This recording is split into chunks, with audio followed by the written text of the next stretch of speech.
Angela exposes Harry's lawsuit betraying the late Queen's last wishes after Meghan banned him from obeying his grandmother's advice. Prince Harry came back to London for his hacking phone lawsuit this week, and wearing the same suit as the day before, just a different tie. Surprisingly, he wrote his own documents when he didn't even write his own book. Some good snark there. After meeting Meghan, he decided to move forwards with the case, and everything is driven back to Meghan.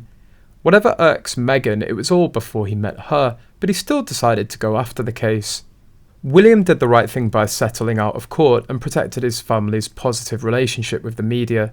Meanwhile, Harry did the wrong thing by going after the media. His biggest problem was that he couldn't understand how to answer a direct question and lack of evidence. His personality is unravelled and the public has now seen it. Rose-tinted shades are now off. Meghan Markle has untapped whatever it is in his mind that she was a catalyst. He hasn't done himself any favours.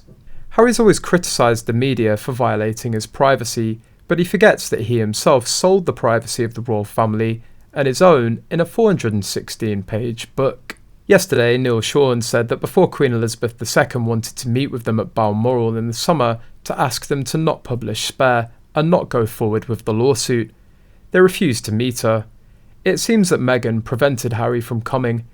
The insinuation here is that they knew that she was dying, but were so pig-headed and didn't want to hear her requests that they just refused the meeting and thus didn't see her before her death. Queen Elizabeth lived her life as a devout Christian and tried to find a way to heal the breakdown in the family relations right until the end.